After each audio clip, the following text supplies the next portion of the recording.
बिस्मिल्लाहिर्रहमानिर्रहीम। अस्सलाम वालेकुम नाज़रीन, आप यूट्यूब चैनल देख रहे हैं। मैं इमरान खान हूँ। सबसे पहले इमरान खान साहब ने जो स्टेटमेंट दिया वो शाकार, जिसका सबको इंतज़ार था, क्योंकि पिछले वीलॉग में हमने जो बताया आपको वो था जो इमरान खान साहब की बहन ने बाहर आकर बताया।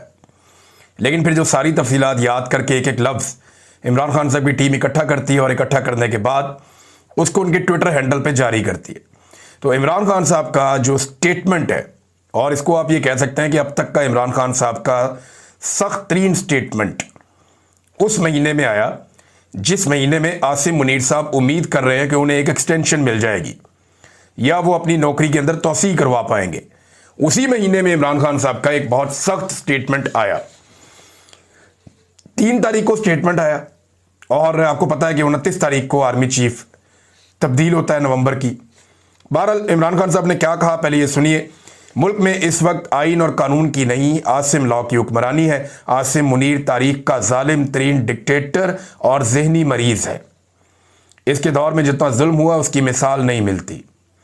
इसके दौर में औरतों का लिहाज किया गया, ना बच्चों का, और बुजुर्गों पर रहम ना खाया गया। आसिम मुनीर अपनी कुर्सी की हवस में कुछ भी कर सकता है। इस वक्त मुल्क में सिर्फ एक शख्स आसिम मुनीर का हुक्म चल रहा है, जिसकी वजह से मुल्क से इखलाकियात का जनाजा निकल गया है। इस दौर में जिस तरह आम आवाम का कत्लेआम किया गया, ऐसा कभी नहीं हुआ। 9 मई, 26 नवंबर आज़ाद कश्मीर और मुरीद के सानेहात ताकत के इस अंधे इस्तेमाल की बदतरीन मिसालें हैं। जिस तरह निहत्ते शहरियों पर गोलियां बरसाई गईं, ये किसी महज़ब मुआशरे में सोचा भी नहीं जा सकता। ख़वातीन पर जितना जुल्म आसिम मुनीर के दौर में हुआ, ऐसा पहले कभी नहीं हुआ। डॉक्टर यास्मीन राशिद बुजुर्ग और कैंसर सर्वाइवर हैं। इनको सिर्फ इसलिए जेल में डाला हुआ है क्योंकि उन्होंने तहरीक इंसाफ छोड़ने से इनकार किया। बुशरा बेगम को भी सिर्फ इसलिए कैद तन्हाई में रखा हुआ है ताकि मुझ पर दबाव डाला जा सके। ये कहाँ का कानून है कि जिन्होंने तहरीक इंसाफ छोड़ दी उनके लिए आम माफ़ी, और जो मेरे नज़रियात का साथ देते रहे उन पर हर तरह का जुल्म और जबर। हम गुलामी कबूल करने पर मौत को तरजीह देते हैं।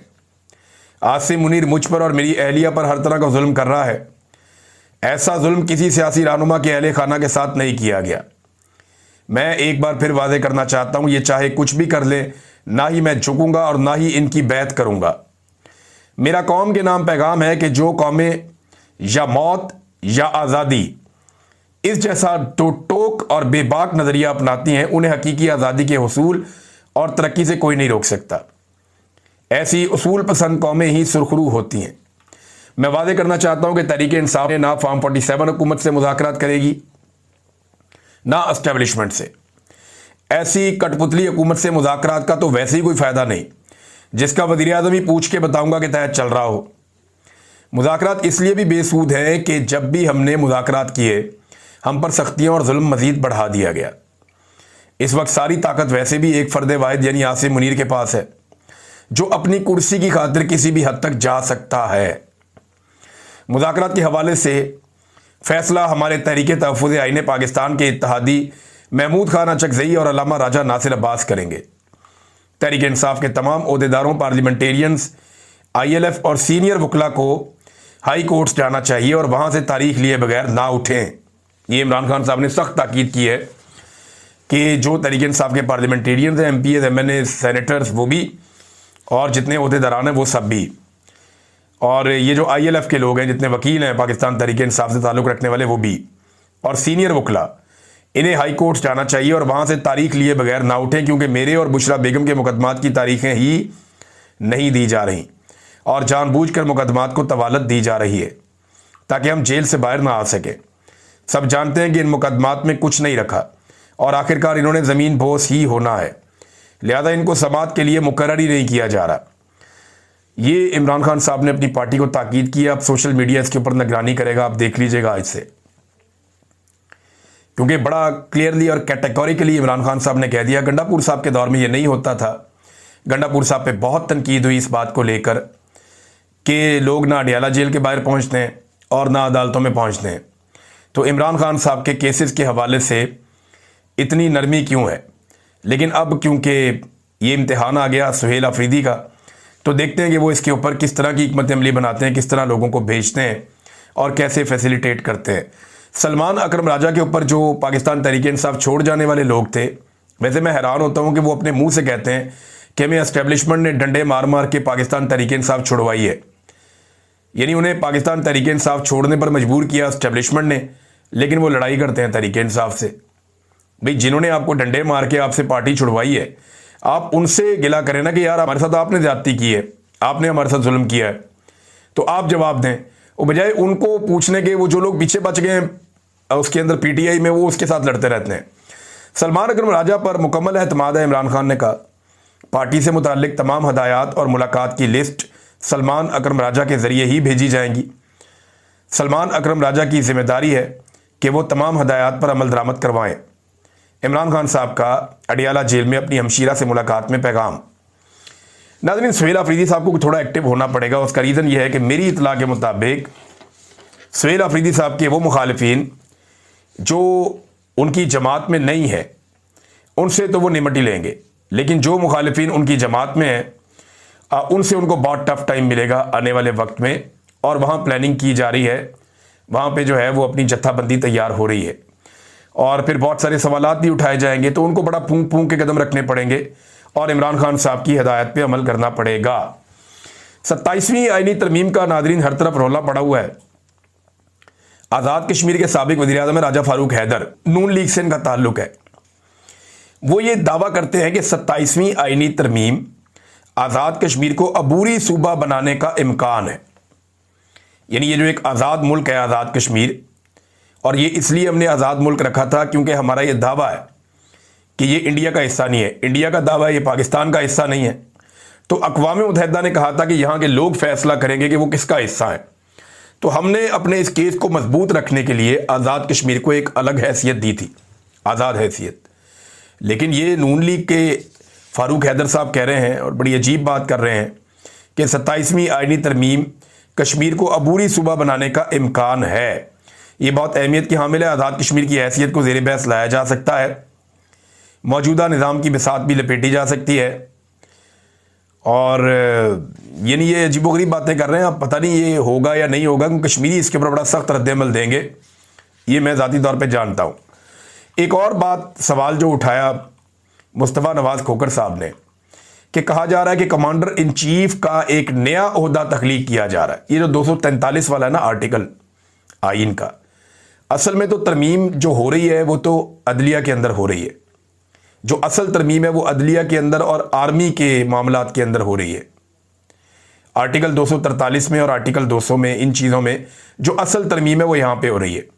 कुछ इनका ये है कि इलेक्शन कमीशन को तैनाती के हवाले से वज़ीर-ए-आज़म को इख्तियारात मिल जाए, अपोजिशन का कंडा निकाल दें, कोई एक दो चीज़ें और कर दें, तो अपनी हुकूमत को पक्का और मजबूत बनाने और अगला इलेक्शन चोरी करने के रास्ते ये लोग ढूंढ रहे हैं।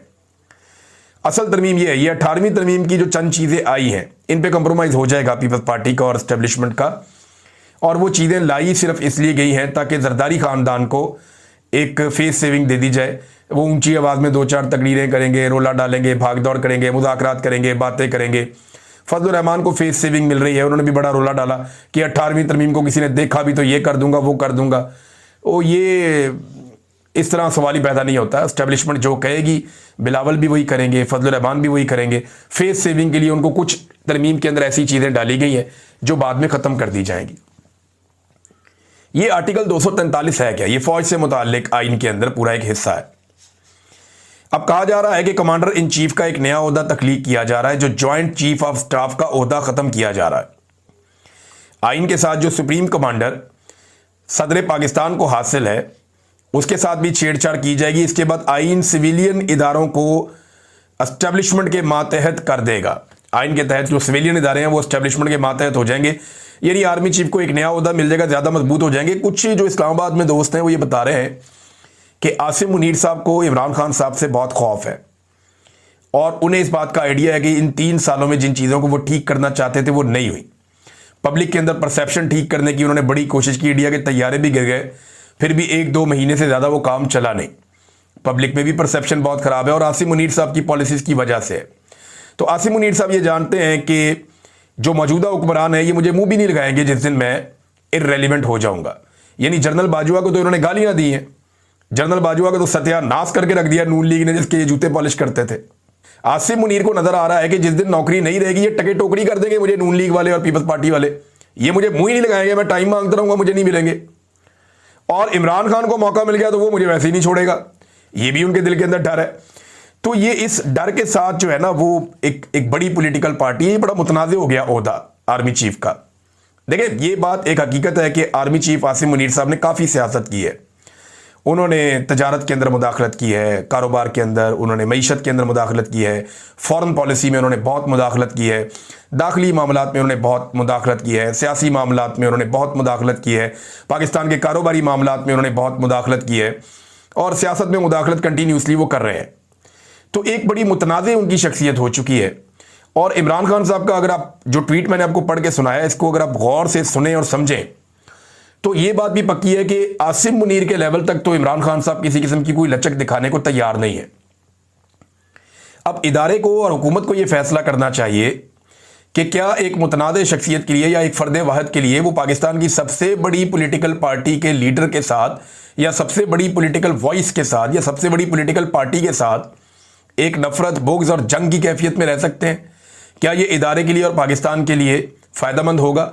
मेरे ख्याल में इदारे को आगे बढ़ना चाहिए। इदारे के पास एक से एक काबिल लोग हैं, आगे बढ़ जाएं। ठीक है, चीज़ें आती हैं चली जाती हैं, बंदे आते हैं चले जाते हैं, मुल्क चलता रहता है और मुल्क किसी के लिए रुकता नहीं है, ना वो पीछे मुड़ के देखता है। बहरहाल 27वीं आईनी तरमीम जो है इसके हवाले से डिफरेंट खबरें आती जा रही हैं। ये दो चीज़ें मैंने आपके सामने रखी। रहीक अब्बासी साहब ने बड़ी इंटरेस्टिंग बात की इसके बारे में। रहीक अब्बासी साहब मिनहाजुल कुरान के साबिक रहनुमा हैं और उन्होंने कहा सियासतदान करप्ट होते हैं, मफाद परस्त होते हैं, ये बिक जाते हैं, बैरूनी ताकतों के आलाकार बन जाते हैं, अकरबा परवरी इनका शआर हो जाता है। पाक फौज मुल्क का वाहिद आज़ाद इदारा है, मुल्क की नजरियाती और जोग्राफियाई सरहदों की महाफिज है, अक्सर कामयाब कारोबार इसी इदारे के हैं। सो इतना तकल्लुफ़ करने की क्या ज़रूरत है? सीधा साधा एक ही तरमीम कर दें इनके अंदर। ये मुल्क फ़ौज का है, वही इसकी असल मालिक है। आर्मी चीफ अपने ओहदे की तकमील के बगैर फील्ड मार्शल बन जाएगा और ताहयात ओहदे के ऊपर रहेगा। वही मुल्क के सदर, वज़ीर आज़म और अरकान शूरा, सूबाई हुकूमतों और तमाम जजों के तकर्रुर का इख्तियार भी रखता होगा और मुल्क का नाम इस्लामी जमहूरिया पाकिस्तान से बदल कर सल्तनत अस्करिया पाकिस्तान रख दें। बहुत सारे लोग तनकीद करें 27वीं आईनी तरमीम आने पर, लेकिन क्योंकि एस्टेब्लिशमेंट की ख्वाहिश है तो ये पूरी हो जाएगी। 27वीं आईनी तरमीम पास हो जाएगी। इस मरतबा मैं आपको खबर ये देता हूँ कि एस्टेब्लिशमेंट ने PMLN को और पीपल्स पार्टी को ये कहा है कि अब हमने आपके नंबर पूरे कर दिए हैं।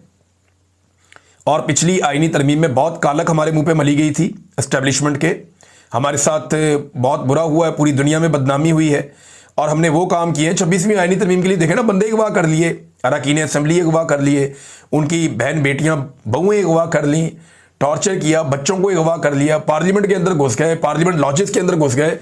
तो पिछली आईनी तरमीम में तो इन्होंने बहुत गंद मारा एस्टेब्लिशमेंट ने। तो उन्होंने कहा जी कि अब आप मजीद कालक हमारे ऊपर ना मलें, हमारी ज़रूरत है 27वीं आईनी तरमीम, लिहाजा ये अब आप खुद बोझ उठा लें, आप खुद करवा लें, आपके नंबर हमने पूरे करवा दिए। तो जनाब इसहाक डार साहब मैदान में आए और इसहाक डार साहब ने आके इसको ओन कर लिया। उन्होंने कहा जी मैं ओन करता हूँ कि ये जो आईनी तरमीम है ये हम कर रहे हैं और जनाब हमारी तरफ से आ रही है, हम इसकी जिम्मेदारी कबूल करते हैं। हालांकि यही इसहाक डार, ये मेरे पास स्टेटमेंट मौजूद है इसहाक डार का, ये अगस्त के एंड का स्टेटमेंट है, यानी 2 माह पहले की बात है कि यही इसहाक डार स्टेटमेंट दे रहा था कि अभी तो 26वीं आईनी तरमीम हम हज़म कर रहे हैं, 27वीं की ज़रूरत नहीं है। लेकिन 2 माह में ऐसा क्या इनकलाब आ गया कि अब 27वीं आईनी तरमीम को ये कह रहे हैं जी हम तो इसके ऊपर काम कर रहे थे। जब इनसे पहले पूछा तो उन्होंने कहा जी हम तो कर नहीं रहे कुछ भी, हम तो 26वीं हज़म कर रहे हैं। तो फिर अचानक एस्टेब्लिशमेंट ने लाके इनके सामने रख दी जनाब अब ये भी करनी है, तो ये अब उसको ओन कर रहे हैं बेचारे, मरता क्या ना करता। जो वो इनको दे देते हैं ये कहते हैं जनाब जैसे आपका हुक्म हम ये भी कर लेंगे आपके लिए, बस आप इमरान खान से हमें बचाएं, हम इमरान खान से आपको बचाते हैं। तो ये इस चक्कर के अंदर मिलजुल कर जो वो एस्टेब्लिशमेंट कहती है ना ये वो कर देते हैं।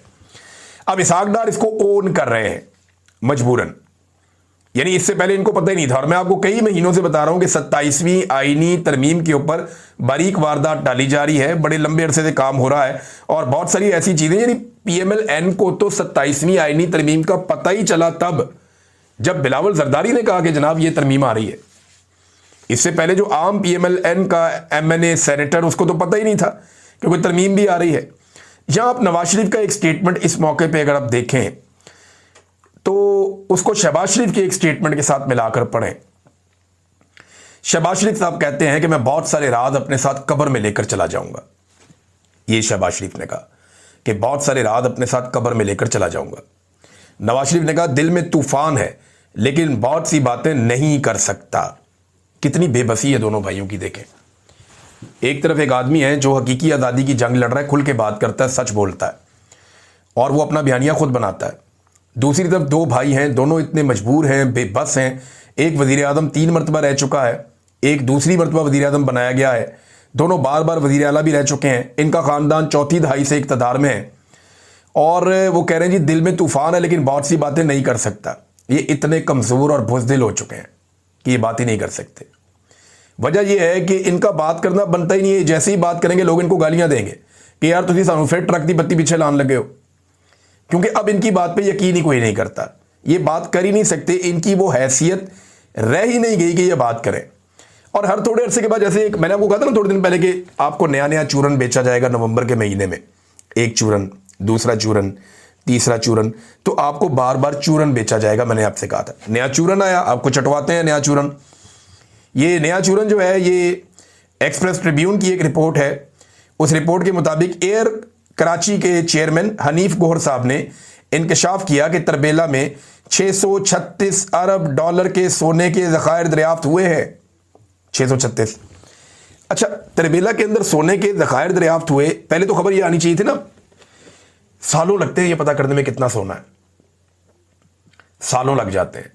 वो कह रहे हैं तरबेला के अंदर जो है वो 636 अरब डॉलर के सोने के ज़खायर दरियाफ्त हो गए। आपको कैसे पता चला? पहले पता चलता वहां सोना है, फिर पता चलता है जनाब उसको हमने कंपनियां बुला ली हैं, जायज़ा लिया जा रहा है। फिर पता चलता है जनाब के जायज़ा लेने के बाद कंपनियों ने इतना काम कर लिया और वो ये कह रहे हैं कि ये तखमीना है। तो ये तखमीना तो निकलता है जाके बड़े लंबे अरसे के बाद, लेकिन यहां पे जनाब एक साथ ही उन्होंने उठ के कह दिया कि 636 अरब डॉलर के सोने के ज़खायर दरियाफ्त हो गए हैं। इन ज़खायर के बारे में चीफ ऑफ आर्मी स्टाफ को ब्रीफिंग दी गई है। क्यों भाई, उनका क्या ताल्लुक है सोने के साथ? उनका ताल्लुक दिफा के साथ है या सोना निकालने के साथ है? ये तो जो आपका माइंस और मिनरल्स का सेक्रेटरी है उसको ब्रीफिंग होनी चाहिए थी, या जो इसका वजीर है उसको ब्रीफिंग होनी चाहिए थी, या मैक्सिमम वजीर आजम को आप ब्रीफिंग दे देते, वजीर खजाना इसके अंदर शामिल हो जाता। लेकिन ये आर्मी चीफ को इसके ऊपर आप क्यों ब्रीफिंग दे रहे हैं? उसका क्या ताल्लुक है सोने के साथ? भाई सोने के साथ ताल्लुक होना नहीं चाहिए उनका। इसलिए मैं कहता हूं ना बहुत मुतनाज़ हो गया ये होता। हनीफ गोवर के मुताबिक मामला SIFC के नोटिस में भी लाया जा चुका है। तो मैंने आपसे कहा था कि आपको रोजाना एक नया चूरन चटवाया जाएगा, मे भी वहां पे सोना शोना हो, लेकिन 636 अरब डॉलर, ये पता कितना पैसा होता है? ये पाकिस्तान का सारा कर्जा उतार के भी ये पैसा बच जाता है, इतना पैसा होता है। यानी 1,80,000 अरब रुपए होंगे ये, इतना पैसा। तो जनाब इतने ज़्यादा पैसों का तो नहीं सोना निकला है और उनको तखमीना भी हो गया, अंदाज़ा भी हो गया। ये आपको चूरन चटा रहे हैं एक के बाद एक, और यानी इनकी कहानियां सुनने वाली होती हैं। जब इन्होंने इक़्तिदार में आना होता है तो ये क्या कह रहे होते हैं, ज़रा ये आप एक देखें पुरानी खबर। ये खबर है जनाब एहसन इकबाल साहब के हवाले से, और ये 2019 में एहसन इकबाल साहब ने एक बात की थी। उसमें उन्होंने कहा तब्दीली आ नहीं रही, तब्दीली आ गई है। 548 रुपए की दवाई एक ही बार में 921 रुपए की हो गई, तकरीबन 373 रुपए का इजाफा हो गया। तो अब तो बीमार होना भी दुश्वार हो गया, ये एहसन इकबाल ने कहा। अब वही वाली दवाई आज उठा के एक और बंदे ने लगा दी। एहसन इकबाल साहब, अब यही मेडिसिन 1780 रुपए की हो गई है, यानी 548 वाली मेडिसिन अब 1780 रुपए की हो गई है। गरीब के जीने और बीमार होने के बारे में अब आपके क्या ख्यालात हैं? ये उन्होंने बाकायदा तस्वीरें लगाकर उसी दवाई की एहसन इकबाल साहब के दिखा दी कि जनाब अब बताएं आप, अब नहीं बोलते आप। मामला यह है कि इमरान खान साहब की हुकूमत आने से पहले जो निगरान हुकूमत थी उसके अंदर अद्वियात की कीमतें बढ़ाई गई थी और वही इनके खाते में बाद में डाल दी गई थी। वैसे इमरान खान के दौर में भी अद्वियात की कीमतें बढ़ी हैं, क्योंकि कोविड के दौरान और उसके बाद पाकिस्तान को संभालना वाकई मुश्किल था, लेकिन इस तरह नहीं हुआ जिस तरह इन्होंने तबैयां फेर दी हैं। ये तो कई कई गुना बिजली की, गैस की, आटे की, पेट्रोल की, घी की, अद्वियात की, इन्होंने तो हर चीज़ की कीमतों को पर लगा दी है। इतना तो कभी भी नहीं होता था, तबाही फेर दी इन्होंने। नादरीन, एक खबर है, बड़े अच्छे सहाफ़ी हैं अहमद नूरानी साहब, उनके भाई के हवाले से। उनके भाई को बाजियाब हुए, 5 माह हो गए हैं। उनके भाइयों को अगवा कर लिया गया था जब उन्होंने एक खबर दी थी। उस खबर के नतीजे में पहली बार उनका भाई मंजर-ए-आम पे आया और इस्लामाबाद हाई कोर्ट में गया कि जनाब मेरा पासपोर्ट कंट्रोल लिस्ट से नाम निकालें, मैंने ट्रैवल करना है। अपनी वालदा के हमरा वो आया था और मीडिया के साथ बैठ के उसने बड़ी जज्बाती गुफ्तगू की। उसने कहा मेरे भाई की सहाफ़त से मेरा कोई ताल्लुक नहीं है, मुझे बाहर जाने की इजाज़त दें, मैं अपनी ज़िंदगी गुजारना चाहता हूँ। मेरा फ्रीलांस काम 7 माह में ख़त्म हो चुका है, मेरी ज़िंदगी अजीरन बना दी गई है। मैं मोहम्मद अली हूँ, मैं इलेक्ट्रिकल इंजीनियर हूँ। मेरे साथ 6-7 माह पहले जो कुछ हुआ वो आप जानते हैं। मैं सहाफ़ी अहमद नूरानी का छोटा भाई हूँ।